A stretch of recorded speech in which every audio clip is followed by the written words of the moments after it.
ม่บังเข้าไป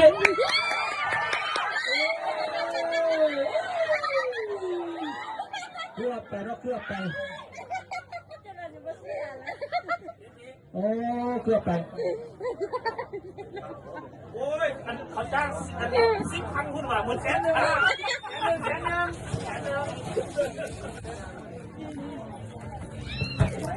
โอ้เกือบอย่าง10,000เลยไม่ถามไปขนาดนั้นสิเอาดิมาติดตามกันเนาะเดี๋ยวหมายเลขเบอร์2จะพาเต้มาลงขึ้นไปหมายเลขเบอร์10จะทันหรือเปล่าโบสถ์จะพาจับบานายุแต่ว่ามีการแยกกับโอแต่ว่าเต้ทั้ง